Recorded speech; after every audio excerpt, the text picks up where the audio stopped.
everybody doing today? Good. How are Good. you? Awesome.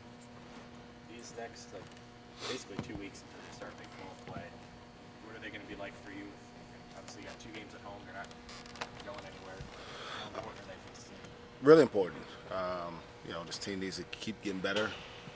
The thing I'm encouraged about the last 48 hours or so, I haven't seen anybody walking around feeling sorry for themselves, and that's the thing you get concerned about when you're struggling a little bit with a young team that they're looking for someone to tell them everything's going to be okay. Well, no, we've got to make things better by playing better, and so we get the opportunity now to really practice, not traveling for a while, and really get in a little bit of a rhythm on the improvement side. What's the key for you guys in figuring it out offensively? Just you know, playing with a little bit more freedom. I think guys are overthinking it offensively. We watched a lot of film. We haven't had great spacing, and obviously when you go 2 for 15 from three, when that's a primary part of your offense, like we did the other day, makes it hard. Because right now we haven't established an inside game where we can just say, all right, we're just going to have to win this game in the paint today. And so we've got to continue to find ways maybe to get better opportunities from three until we can continue to develop those other guys inside. What do you think it was about the three-point shooting during that game? Do you think it was more of Nebraska's defense or just something about OSU's offense? What do you think happened there? Man, obviously, it was some combination of the two. I would certainly give them credit. They're a really good defensive team. And again, if you look at numbers, if those things matter to you, the numbers say they're one of the elite defensive teams in the country in every statistical category except for defensive rebounding, which we thought we could take advantage of. And we got our fair share. We just didn't convert. But they're a really good defensive team. And obviously, we had some looks that were pretty good ones that didn't go in. And that sometimes hurts you because you don't get a ton against a really good team. And so when you out of 10 possessions and you get 3 really good looks and you go 0 for 3 or 3 for 3, totally changes your mindset, makes the other guys feel better. But eventually we've got to be good enough that we can overcome some lulls, but we can't let them extend as long as they did on Sunday. Cam said that this kind of stretch you guys are in right now reminded him a lot of his freshman year and your first year here as well, that 0-6 stretch start conference play. Do you draw any similarities between the two times? Again, it's hard for me to compare the two. I mean, in one sense, yes. Obviously, we were playing against really good competition and we were losing really good teams, and we were in those games. We've been in most of these games. Sunday got away from us. Their run never ended. I mean, literally. I mean, I think the guy made a shot at the buzzer. One of their walk-ons made another shot as I was walking off the court. So, I mean, so yeah, in some ways similar, but this team is so different. We're so young, and they don't let the game necessarily affect their mood, which is good. They've been able to come into practice, have a good attitude, learn, continue to listen, and now to give us a chance to figure it out as we go along. These 4 losses have coincided with a pretty tough stretch for Cam on the offensive end. Is that him working through being more of a focal point? Yeah, no, it's a pretty natural thing. It's kind of hard to quantify how hard that adjustment is. You go from being a guy who kind of can score without people noticing. I mean, you jump up at West Virginia, you get 20, and people are like, oh man, Cam Griffin, 20 in Morgantown. And then you expected to get 20. And the other team is trying to stop you from getting 20. And it's a totally different approach. But he's got to take pressure off himself offensively because he's not necessarily a guy that you just play iso ball with, right? He's a guy who gets it from spacing, from getting to the offensive glass, from getting to the free throw line. And it was a telltale sign to me that his mind wasn't in the right place when he's an 80% free throw shooter. He steps up there and misses 2. He's been one of the guys that this year we've been able to count on. If he got there, could at least get us a little bit more momentum in that regard. So, just kind of getting him back to a place where he's playing a little bit with less pressure on him to score and a little bit more just effort-based opportunities. What's this next step for you as an head coach when you see a game like that and you come away saying his head isn't in the right place? Just trying to help him. It's my job is to figure it out, man. Whatever success we have, he's going to be a big part of it. And we can't have too many nights where he scores the first basket of the game and is gone the rest of the way that we're going to be able to win. So just maybe in the game trying to help figure out a way to get him to the free throw line more, by maybe what we run offensively, and B, maybe taking him out and sitting him down. The problem is, it's really the only thing he didn't do well the other day. Still got 10 rebounds, 5 offensive, and so it's hard because you look down and I love those other guys. They're not ready to go help him yet. They're not. We got to kind of help him figure it out through the game, and that's okay. This early in the season, having these non-conference defenses kind of really target and zero in on him, what do you think that's going to do for him come Big 12 play when he has to face opponents doing the same thing? I don't know, man. It's part of what we hope this whole schedule will do. Is just make us more prepared. So when we see different schemes defensively or bigger athletes, better defensive teams in general, that we can make the adjustments as the game goes along, and maybe find some easier baskets. And again, start eliminating the length of another team's runs and maybe extend ours a little bit better. When do you hope to start seeing that flip from these being difficult non-conference games to that preparedness starting to show? I don't know if I'm, I guess, experienced enough to know when that happens exactly. Maybe that's where, not having been through it for 20 years, I don't really know. I do believe that we're getting better. I mean, I watch film and I can see individual guys doing things better. Yours continue to trend forward. He played really well the other day. I thought Lindy's been pretty consistent. He played well. It's just trying to find it on a night-to-night basis, more so than whether it's going to happen. We believe it's going to happen. It's just a matter of, do we know we're getting it every game? And right now we're not, and that's part of maturity. Understanding that the last game can't help you today, and on Friday, last Sunday's game will have no effect on it. And if you can understand that approach, you'll have more consistent performances from guys. That game goes down as a neutral site game. Was that actually the toughest road atmosphere you guys have seen this year? On TV, it looked like it. Yeah, it was great. It was a tremendous environment. I've said this. I don't know if I've said this publicly, but I've said it to multiple people. I mean, that's what basketball is supposed to be.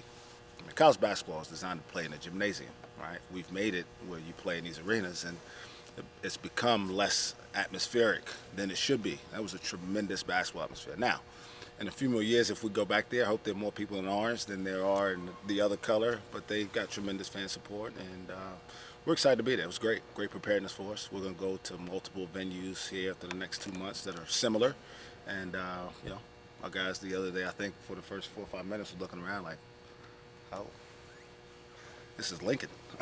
You mentioned Lindy's consistency. He kind of mentioned that he's been really trying to, you guys have been pushing him to be more aggressive on offense and maybe not sit back as much. How hard is that for a player like him who's maybe kind of been a third or fourth option growing up, that now he may be the primary role on a night when Cam isn't scoring? Yeah, I mean, again, it's similar. I mean, all those guys, those two in particular, because of they've had more experience than Thomas, right? He's been around the same. They've played much more than Thomas has.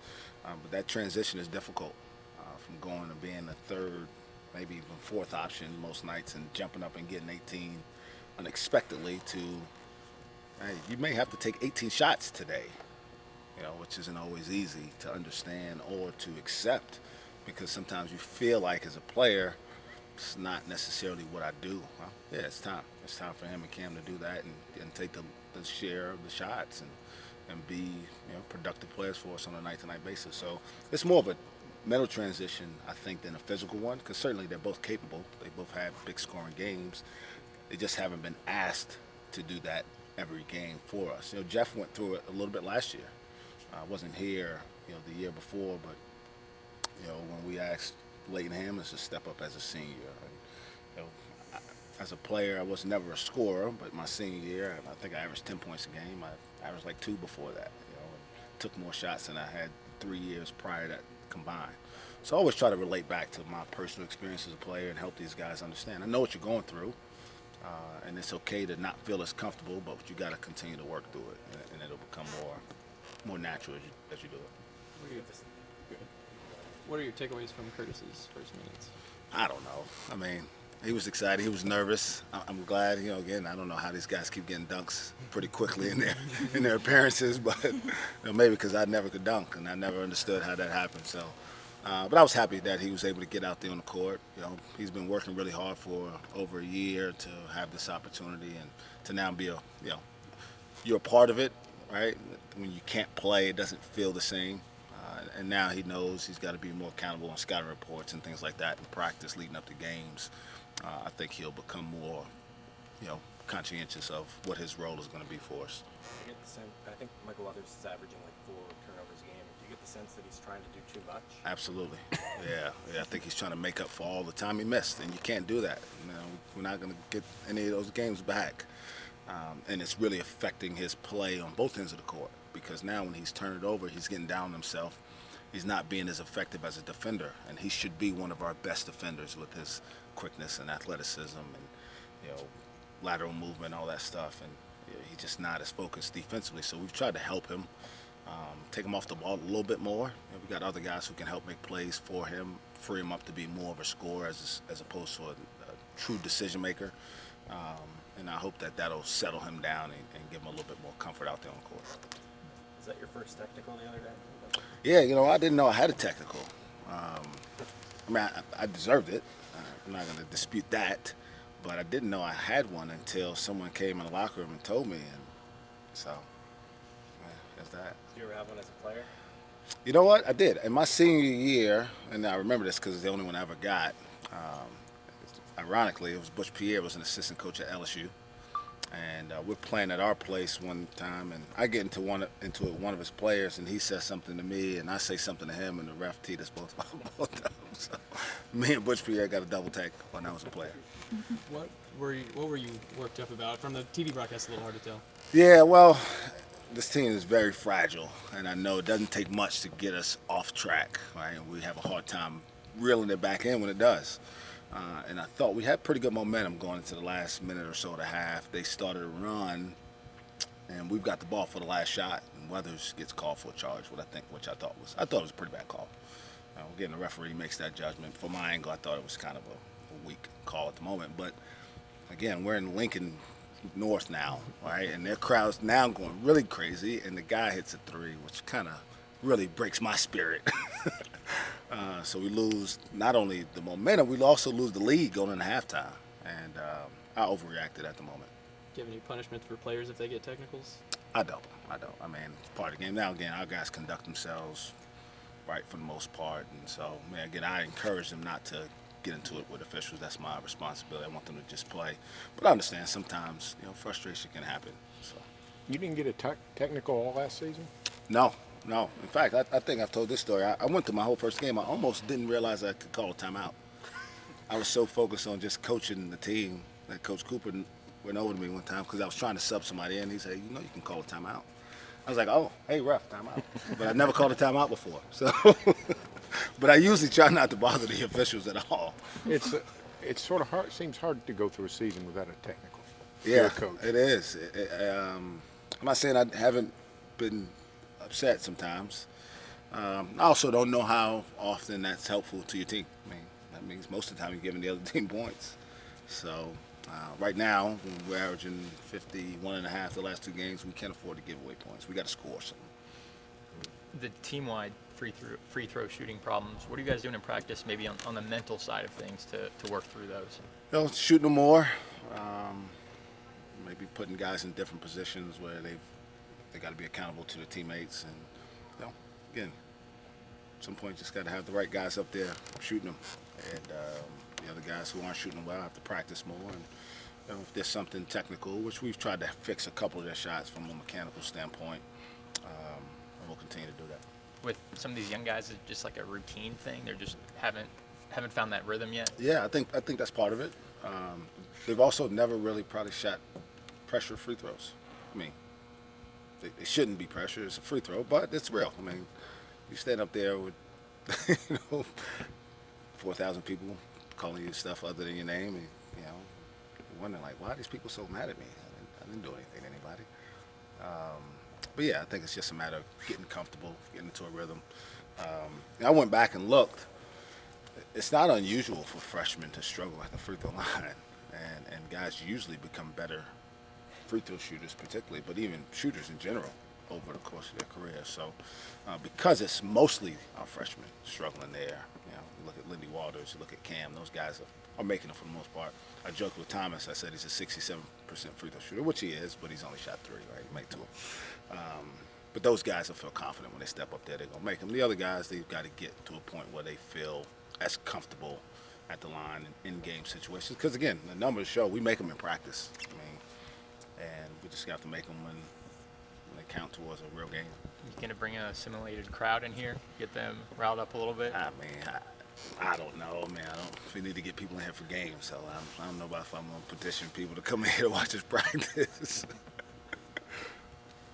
Coach, are fans going to get a Christmas card of you and Coach Littell if they come Friday? I have no idea. I took a picture. I didn't know what it was for, and it's pretty neat. I enjoy doing stuff to help promote the program. But I don't know what they're doing with it. I hope it doesn't circulate too much, because those things could wind up on the road, right, and become a negative for us. I don't want that to happen. They made it a Step Brothers poster. I've heard that. Yeah. Yeah. It's pretty cool, though.